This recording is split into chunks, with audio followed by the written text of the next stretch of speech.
Good evening, Riveters. Welcome to another edition of Rivet City's Rivet Flash. I'm your host, Trydus, and tonight I'm coming at you from the temporary studio of Rivet City's Rivet Flash. We're going to be moving things around a little bit in the nearest future.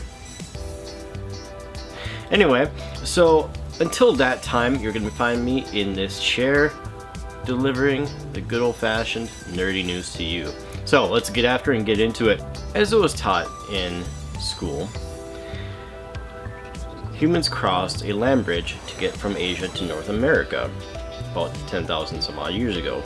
As it turns out, that may not be the case at all. Science has recently discovered, science in general, there are scientists that are in science, scientists have recently discovered that this may not be the case, and humans did not cross the land bridge after all. There is evidence that proves that humans were all the way in South America about 15,000 years ago, before the ice sheets retreated and created that land bridge. Science also proves that resources simply would have been too scarce for anyone to survive the journey in the first place. Instead, they probably traveled along the Pacific coast, where resources would have been a little more plentiful, and this would have been more likely.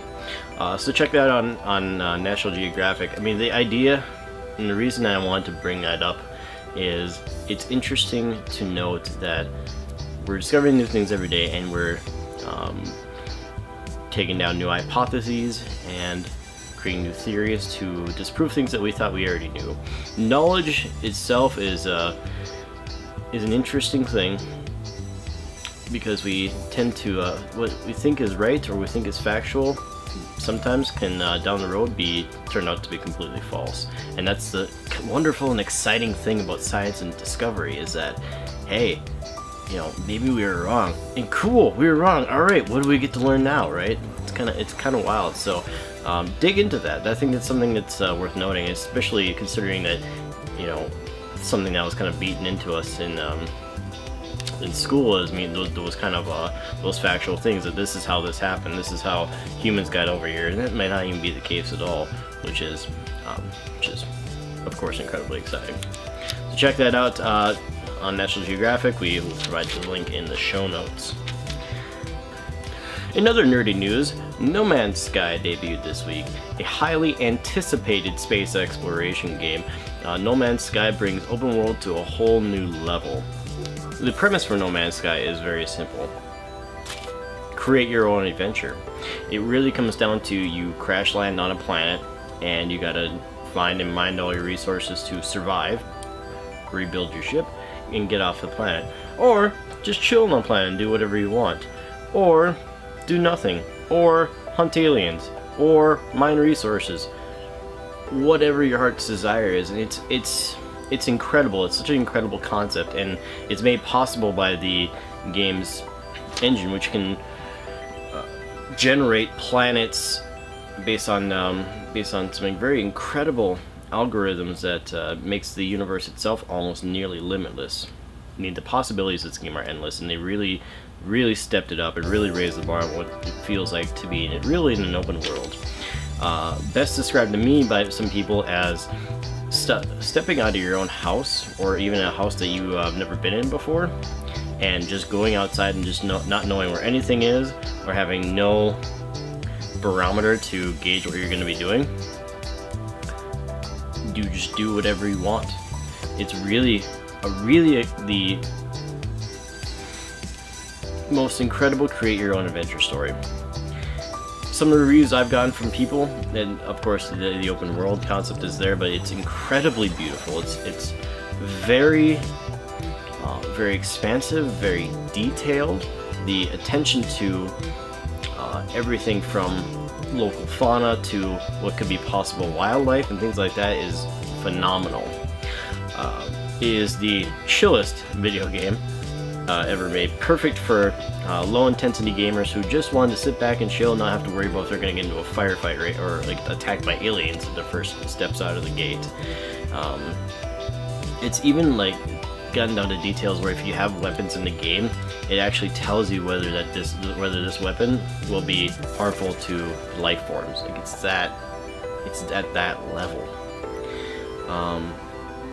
However, when you get into something like that, it's good to note that if you have something that's so open world, it can also be kind of limiting.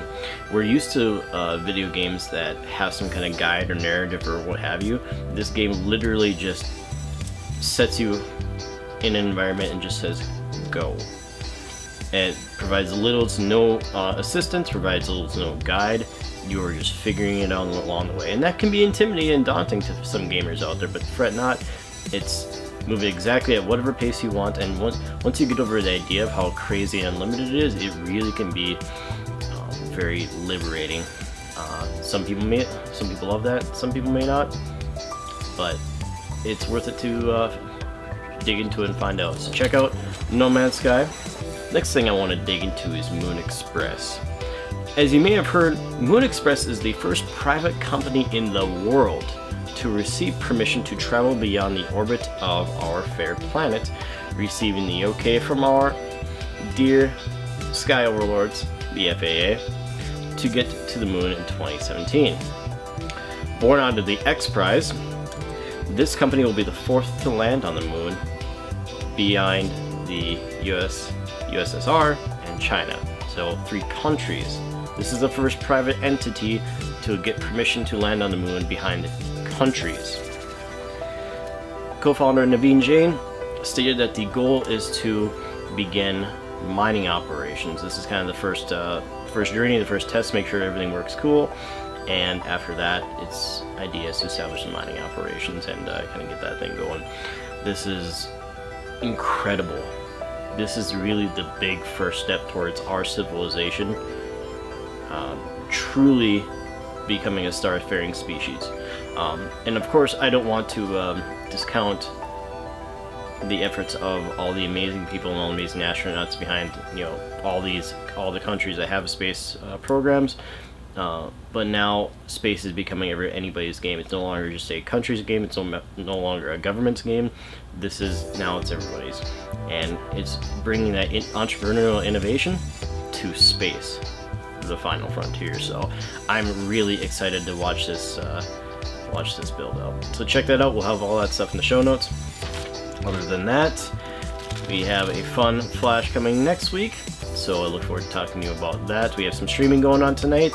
Looks like Red is going to be streaming, but of course by the time this is posted, he'll already done that. So make sure to check out all our streamers, myself, Red, Didact, Wolfbot, and The Masked Gamer. All those links to that will be in the show notes.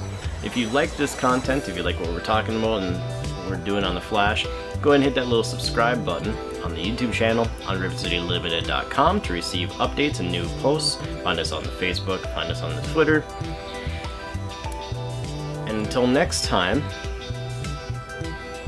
this is Trydus, signing off.